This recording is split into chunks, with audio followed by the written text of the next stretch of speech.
कक्षा 10 विषय विज्ञान का चैप्टर नंबर 5 है दैनिक जीवन में रसायन। और इस चैप्टर में हमारे जो टॉपिक चल रहे हैं वो है दैनिक जीवन में उपयोगी कुछ यौगिक, जिसमें जो हम ले रहे हैं आज का टॉपिक यौगिक वो है दामन सोडा। और दामन सोडा चूंकि इसको कपड़े धोने का सोडा भी कहा जाता है, अब इसका जो रासायनिक सूत्र होता है वो क्या होता है Na2CO3 10H2O। अब ये 10H2O है क्या? Na2CO3 को तो वैसे हम सोडियम कार्बोनेट कहते हैं और 10H2O इसके साथ में जुड़े हुए हैं, तो ये है क्रिस्टलन जल।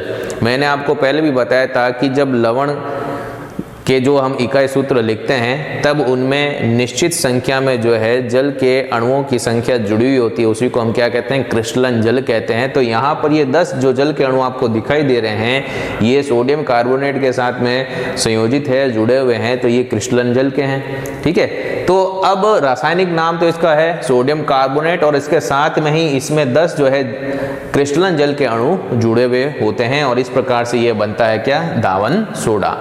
अब निर्माण करने के लिए क्या किया जाता है कि बेकिंग सोडा, जिसका रासायनिक सूत्र होता है NaHCO3, बेकिंग सोडा को जो है हम सोडियम हाइड्रोजन कार्बोनेट या सोडियम बाइकार्बोनेट भी कहते हैं।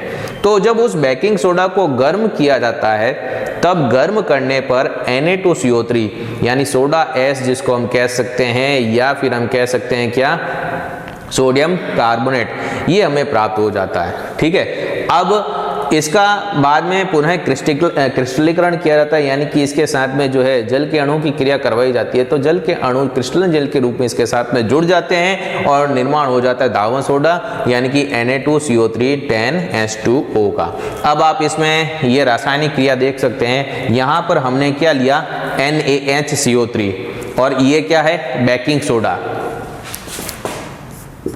ये है बेकिंग सोडा और इस बेकिंग सोडा को हम क्या कर रहे हैं? गर्म कर रहे हैं। और बेकिंग सोडा के हमने कितने अणु लिए हैं? 2 अणु लिए। जब इसको गर्म किया जाता है तब इसमें सोडियम कार्बोनेट यानी सोडा एस बनता है, साथ में जल के अणु और कार्बन डाइऑक्साइड गैस जो होती है वो क्या हो जाती है? इसमें मुक्त हो जाती है। अब इसी सोडा एस को हमने लिया और इसका क्या किया? हमने क्रिस्टलीकरण किया, यानी जल के अणु के साथ में इसकी क्रिया करवाई। तब सोडा एस जिसको हम Na2CO3 या सोडियम कार्बोनेट भी कहते हैं, इसको हम सोडियम कार्बोनेट भी कहते हैं, या इसके साथ साथ में इसको क्या कहा जाता है? इसको कहा जाता है सोडा एश भी कहा जाता है। और पुनः क्रिस्टलीकरण करने के लिए इसकी क्रिया किसके साथ में कराई? जल के साथ में कराई। तब ये जल के अणु इसके साथ में संयोजित हो जाते हैं और निर्माण होता है किसका? दावन सोडा। अब ये आप जो क्रिया देख रहे हैं इसको इस तरीके से समझिएगा, NaHCO3 के कितने अणु हैं? 2 अणु। तो ये NaHCO3 को हमने 2 बार लिख लिया। अब इसको हमने क्या किया? इसको हमने किया गर्म। जब हम इसको गर्म करेंगे तो गर्म करने पर आप क्या देखोगे? इसमें गर्म करने पर हम क्या देखते हैं कि Na2 और CO3, ये Na2, ये 2 Na हो गए, ठीक है, और इसके साथ में ये CO3, तो ये बन जाएगा यहाँ पर Na2CO3 बन गया। फिर इसके बाद में आप देखोगे इसमें क्या बना? H2O और CO2। तब यहाँ पर आप देख सकते हो ये H और ये H2 हो गए।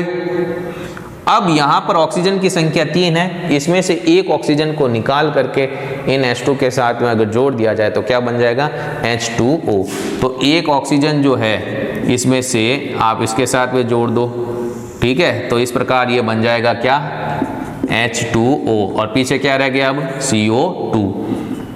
तो ये इस तरीके से सोडा एस या सोडियम कार्बोनेट मिल गया आपको और इसके साथ में फिर क्रिया करवाई गई किसके साथ? जल के अणुओं के साथ में, और जल के अणु जुड़ने पर ही क्या बन जाता है? दावन सोडा बन जाता है। गुण, दावन सोडा जो होता है ये श्वेत क्रिस्टलीय ठोस पदार्थ होता है।